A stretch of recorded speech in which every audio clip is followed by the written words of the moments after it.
My name is Karen. 4 years ago, I stepped into a life I thought was perfect. Married at 27 to Michael, a man who promised to carry me in his arms before we even walked down the aisle. I felt like the luckiest woman alive. He wasn't just my husband, he was my best friend, my confidant. We shared everything, from morning coffees to late-night dreams about our future. Michael always had a way of making me feel special.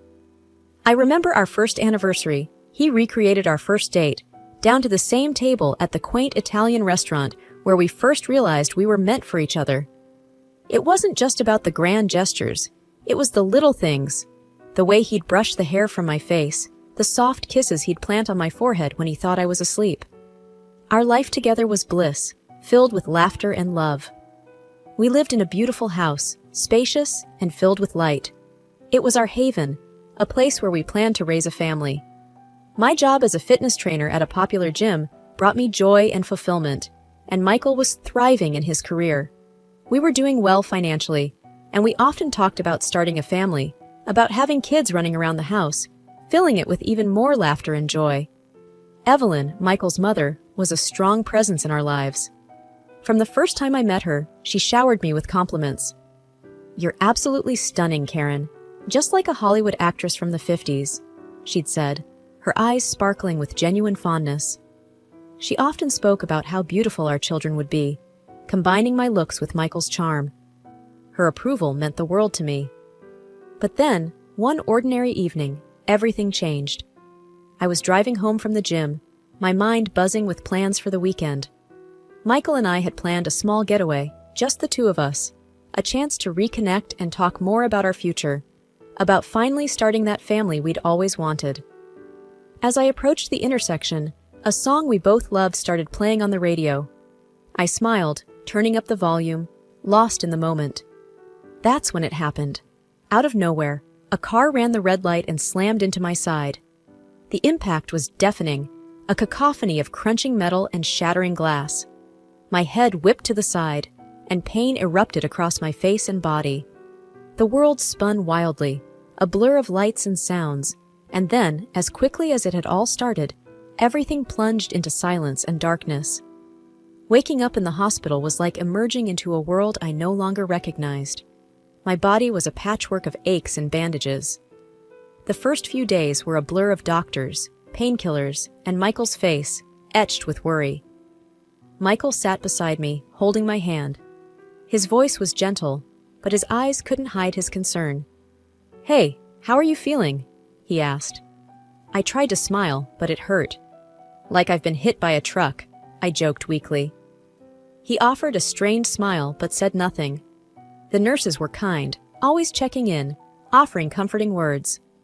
But their eyes, full of pity, told a story they didn't voice. I knew I was badly hurt, but the extent of it was hidden beneath the bandages that wrapped my face. As days turned into a week, Michael's visits grew shorter, his excuses more frequent. "Work's crazy right now," he'd say, or "Mom needs my help with something." I understood, or at least I tried to, but the silence and the solitude in the hospital room were suffocating. The day came to remove the bandages. I sat in front of a mirror, my heart racing.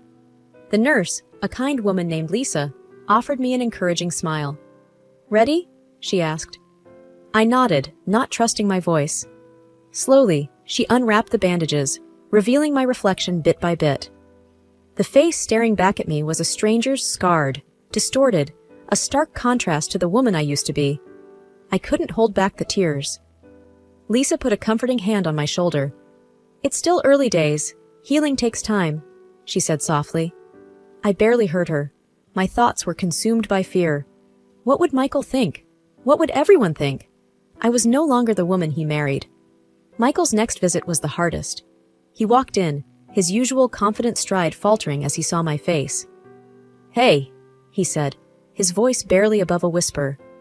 I looked away, unable to meet his eyes. "It's bad, isn't it?" I asked, my voice trembling. Michael paused, struggling to find the right words. It's not that bad. You're still you."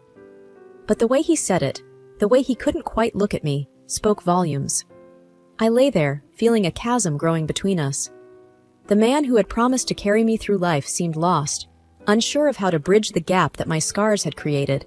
He came out of the hospital room, and I overheard him on the phone. His words, meant to be private, cut through me like a knife. "I don't know, Mom. She became ugly. It's hard to look at her," he said, and there was something like disgust in his voice. I lay in bed, staring at the ceiling, tears streaming down my face. I felt betrayed, not by his words, but by the realization that his love had conditions I was no longer able to meet. I mourned for my lost beauty, for the love I thought was unconditional, and for the future that now seemed like a distant dream. Returning home was supposed to be a relief, a step towards normalcy. But as I crossed the threshold of the house that once symbolized love and warmth, I felt sick because of the suffocating atmosphere of hostility, hidden hints, and disgust. The first few days, Michael was quiet, almost tiptoeing around me. Our conversations were strained, filled with awkward silences. I tried to bridge the gap, to reach out to him, but it felt like talking to a wall. One evening, as I sat on the couch trying to read, Michael walked in. He glanced at me, then quickly looked away. "How was your day?" I asked, hoping to start some kind of conversation. He shrugged, keeping his eyes fixed on the TV. "It was okay. Busy." I nodded, feeling a knot in my stomach. "I was thinking, maybe this weekend we could go out, just to get some fresh air." Michael hesitated, then said, "I don't think it's a good idea. Maybe you should rest more." His words stung. It wasn't about resting. It was about not wanting to be seen with me. I turned my attention back to my book, but the words blurred through my tears. It wasn't just Michael. Evelyn's visits were even more difficult. She would come in, her face twisted in a poorly disguised grimace as she looked at me. Her words were polite, but her eyes were cold. One day, she sat across from me, her gaze wandering everywhere but my face. "It's such a shame what happened," she said, a tinge of something like disgust in her voice. I clenched my fists, trying to maintain my composure. "Yes, it is," I replied, my voice steady despite the turmoil inside. Evelyn sighed, tapping her fingers on the table. "Well, we must all move on, right? Life doesn't stop." Her words, meant to be comforting, felt more like an attempt to avoid a difficult conversation. I nodded, not trusting myself to speak. Then came the night that broke me. I woke up to the sound of Michael's voice. He was on the phone, his words slurred. Curiosity got the better of me, and I crept closer to the door. "I can't do this anymore, Mom. She's a different person, a monster. I don't even recognize her," he slurred, his voice heavy with drink. I stood there, frozen, as his words echoed in my head. I was the same person, wasn't I? But to him, I was a stranger, a monster, someone he no longer loved or desired. I returned to bed, but sleep eluded me. The darkness of the room felt suffocating, a physical embodiment of the loneliness that had enveloped my life. Lying there, I realized that the home I once cherished no longer existed. It was just a house now, a place where I lived but no longer belonged. The changes in our home were like a slow, creeping fog, gradually obscuring the warmth and love that once filled it. Michael began coming home late, the smell of alcohol clinging to him like a second skin. His eyes, once so full of affection, now often glinted with irritation and something darker. One night, he staggered in, his steps unsteady.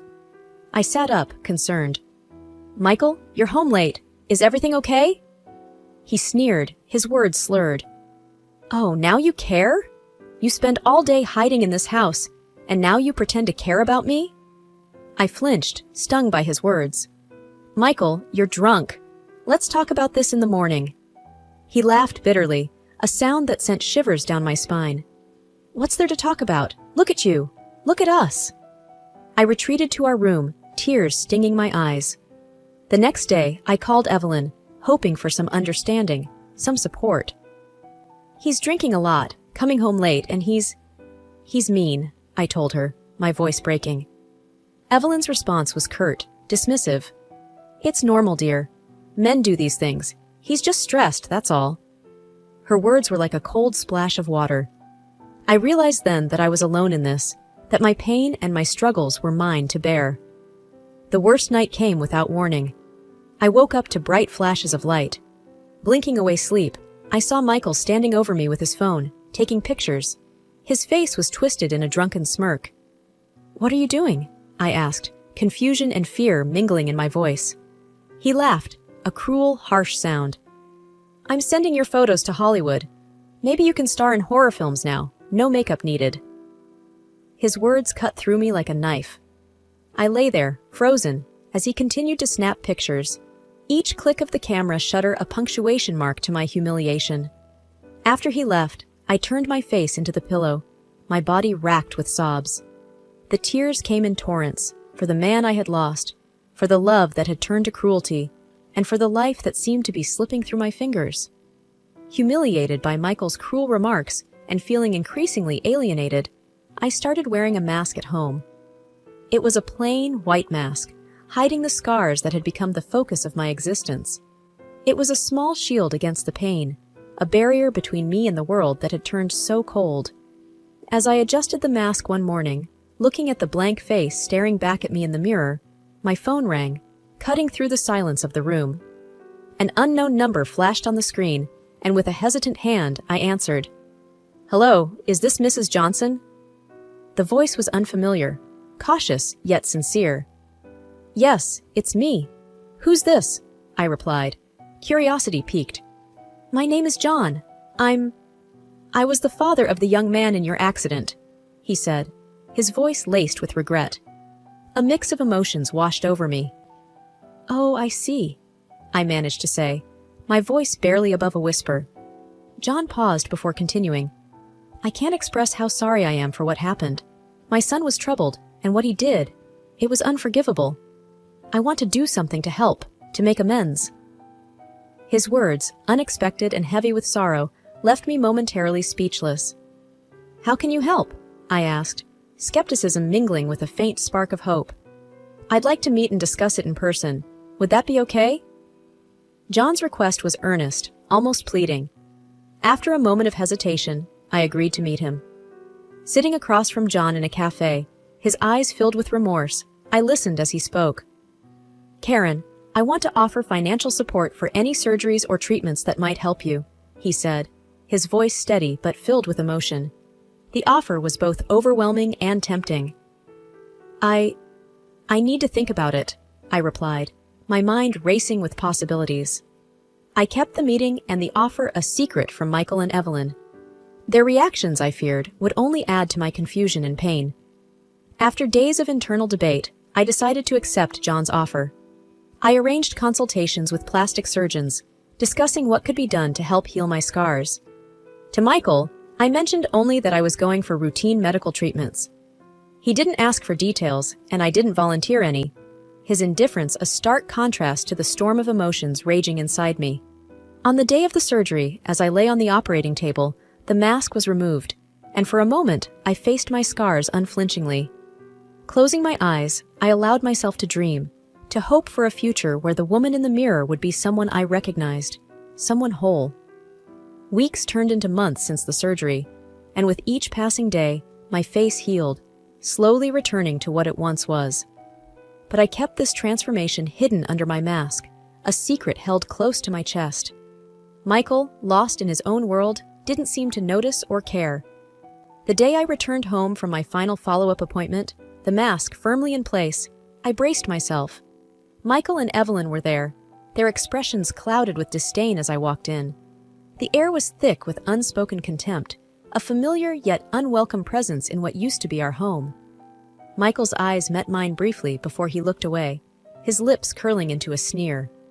"Look at you, hiding behind that mask. Can't even face the world," he muttered. I remained silent, the mask my armor against his words.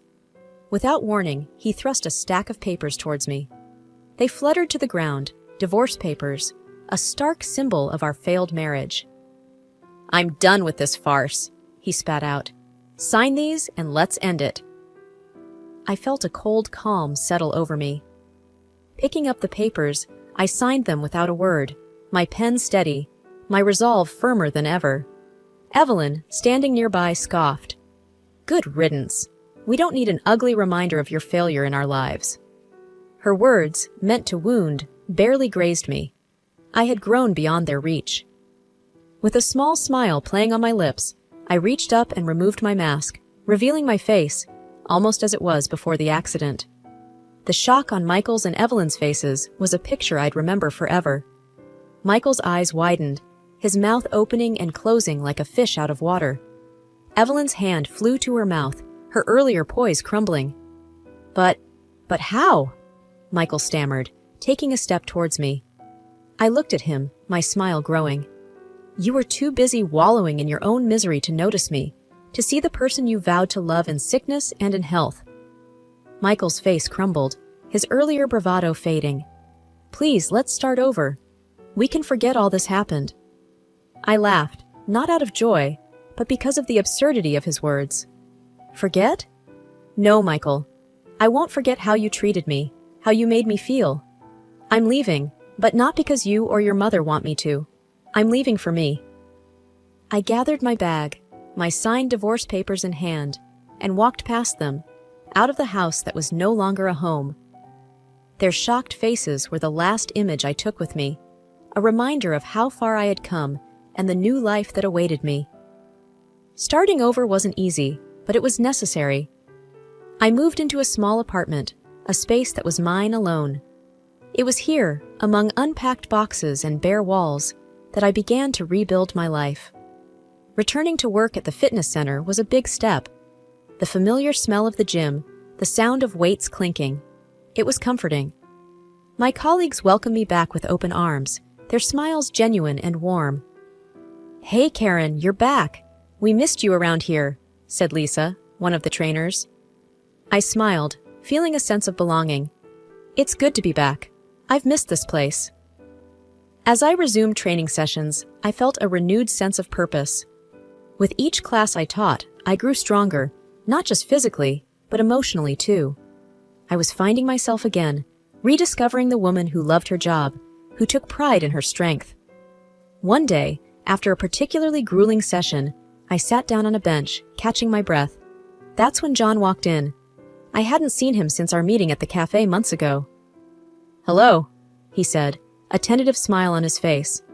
I was in the neighborhood and thought I'd stop by. How are you? I stood up, surprised but pleased to see him. I'm doing well, thank you. It's good to see you, John. We talked for a while, about mundane things at first, the weather, the gym. Then, the conversation shifted to more personal topics. I never got the chance to thank you properly, I said, my voice sincere. Your help. It changed everything for me. John's smile was warm. I'm just glad I could do something to make amends. You've come a long way. He hesitated for a moment before continuing. I was wondering if maybe you'd like to grab a coffee sometime? No pressure, just as friends. The invitation caught me off guard, but it was a pleasant surprise. I'd like that, I replied, a genuine smile spreading across my face. As I watched him leave the gym, I felt a flutter of excitement, a feeling I hadn't experienced in a long time. It was the beginning of something new, a chance to explore life from a fresh perspective. That night, as I lay in bed in my new apartment, I thought about the twists and turns my life had taken. There was still pain and healing ahead, but there was also hope. Hope for a future that was mine to shape. The dawn of a new day was breaking, and I was ready to meet it head on. The journey of life, I've come to realize, is never a straight path. It twists and turns, bringing challenges and surprises along the way. Since my divorce, I've been rediscovering who I am, but not without unexpected obstacles. Michael, unable to accept the end of our marriage, began reaching out, trying to rekindle what we once had. His persistence, a stark contrast to his earlier indifference, forced me to seek legal means to ensure my peace. It was a difficult decision, but necessary for my well-being. The day I stood in court, asking for a restraining order, I felt a mix of sadness and determination. Sadness for what our relationship had become, and determination to protect my newfound independence. Meanwhile, my relationship with John was blossoming into something beautiful and profound. He was a constant source of support and understanding. On one of our dates, as we walked along a riverbank under the stars, he turned to me and said something that stayed with me. You know, You were always beautiful, even with your scars. It's just that not everyone can look past the surface. Not everyone can see into the soul." I looked at him, touched by his words. "Thank you, John. That means more to me than you can imagine." He smiled, his eyes reflecting the starlight. "It's the truth, and I'm grateful for every part of you." That night, as I lay in bed, reflecting on everything that had happened, I felt a deep sense of contentment. My journey had been fraught with pain and heartache, but it had also led me to a place of self-acceptance and love. I realized then that the most profound form of love isn't about how we look or what we have. It's about being loved for our soul, for the essence of who we are. John saw me for me, scars and all, and cherished what he saw. Life had come full circle, but in a way I hadn't anticipated. I had lost a life I thought was perfect, only to find a deeper, more meaningful existence. I had learned to love myself and found someone who loved me for the person I had become. As I drifted off to sleep, I felt a sense of gratitude. Gratitude for the lessons learned, for the strength gained, and for the love that had found its way into my life. I had emerged from the shadows of my past, stepping into a future bright with promise and hope.